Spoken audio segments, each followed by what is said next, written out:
Hey sexy crazy people, welcome to today's video. Welcome to a quick unboxing for the Dungeons and Dragons starter set, Dragons of Stormwreck Isle. Now with this set you should in theory get everything to start playing from level 1. A kind of like narrative campaign for people that have not done it, and I think if I'm right, if this is similar to the previous starter set, we'll probably get some pre-made character cards. So the sides and the ends look like this. Basically nothing exciting, but in the back it says explore a magical world. Right, this set includes 48-page adventure booklet with everything you need to get started, 32-page rule book for playing characters of levels 1 to 3, 5 pre-generated characters, each with a character sheet, 6 game dice. When you're ready for even more, expand your adventures with the 5th edition Player's Handbook, Monster Manual and Dungeon Master's Guide. So let's get this open, shall we?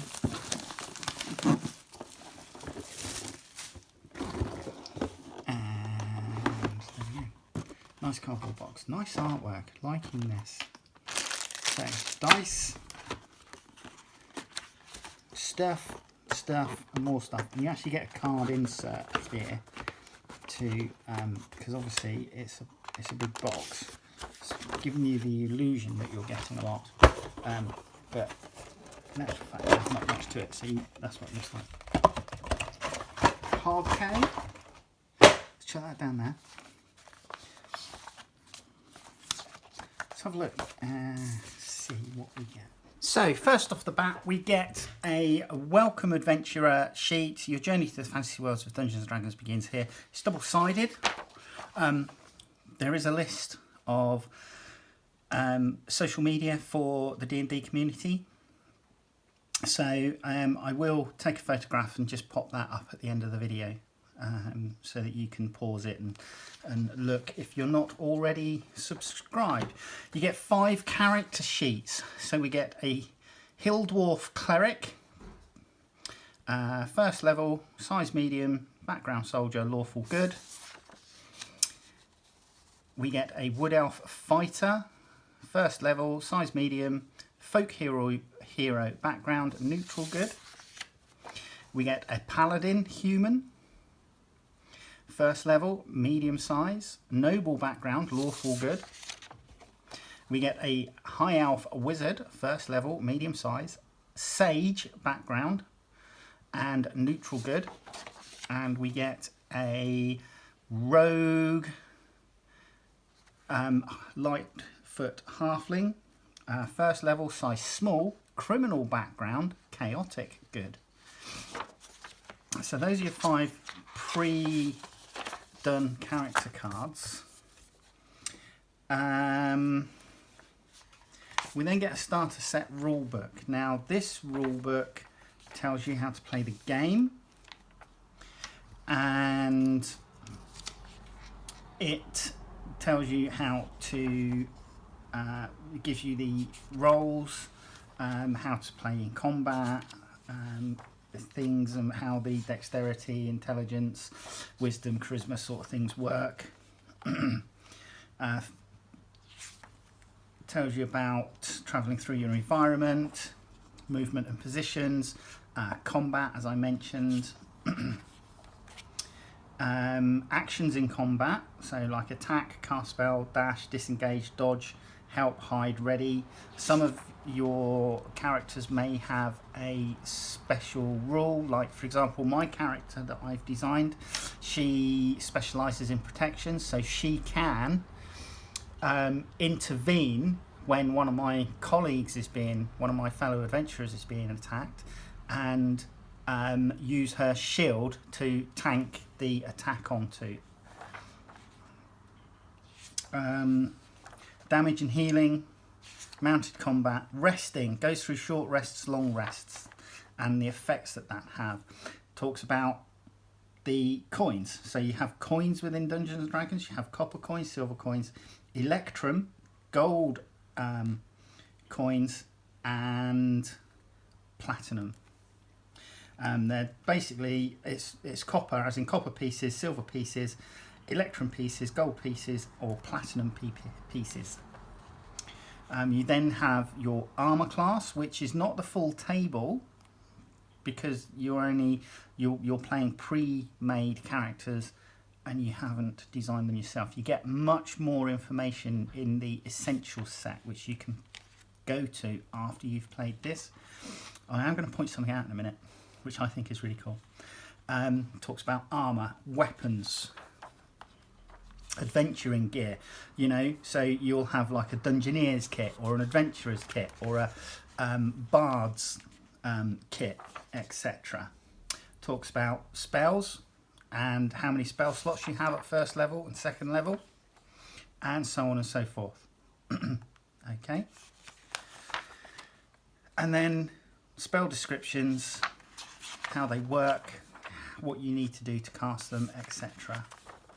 Okay, and that's pretty much the rule book. One thing I'm going to point out, right? Okay, so all these characters in this book are clearly the characters from the cartoon series Dungeons and Dragons. So we've got the acrobat, we've got the ranger, we have the knight.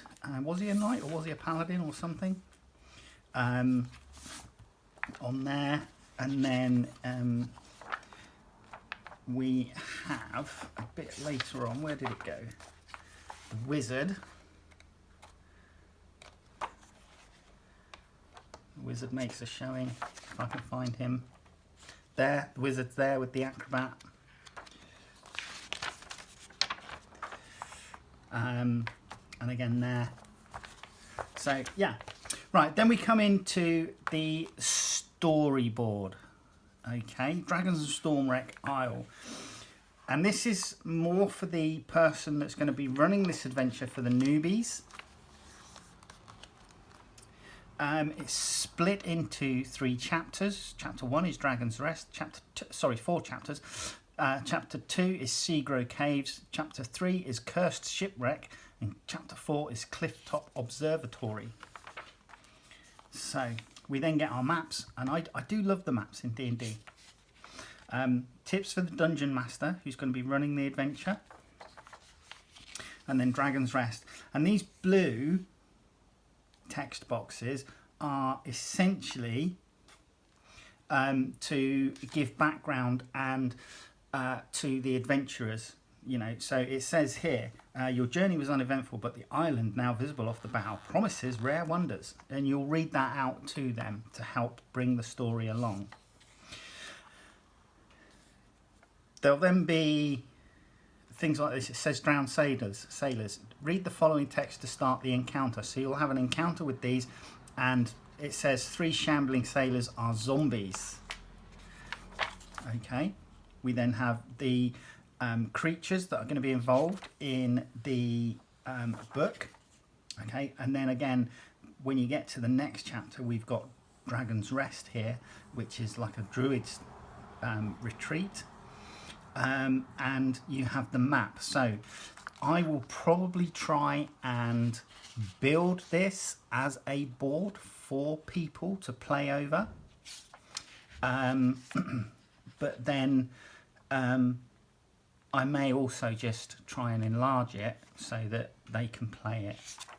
And it makes it slightly easier. Owlbear, love it. Okay, and this is it. So Seagrow Caves. There's our acrobat and ranger again. The little kid was the barbarian, wasn't he? If I remember rightly. Seagrow Caves. I love these mushroom people.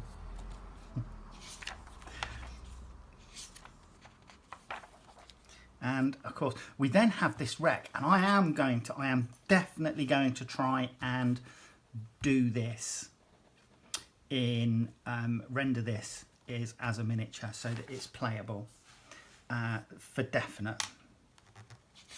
But that looks really cool. And yeah, so this is running it, and Clifftop Observatory, which is the last one. And there you go. So you have magical items here within the story, and then the creatures that we are likely to come across within the story. Okay, blue dragons, bronze dragons, adult bronze dragon, a fire snake, a fume drake, ghouls, harpies, kobolds, kobold, tinkerer, winged kobold, myconids. So you got a myconid sprout, which I assume is like a little kid or something like that, and a myconid adult. We get a Sinisa, and then we get the owlbear. And I have seen owlbears on eBay. I am tempted to get myself one. We have a spore servant octopus, a sturge, which is this winged thing here, a tarak, and a varnoth. And there you go. Violet fungus and zombies. You also get 6 dice in this. They're lovely blue colour.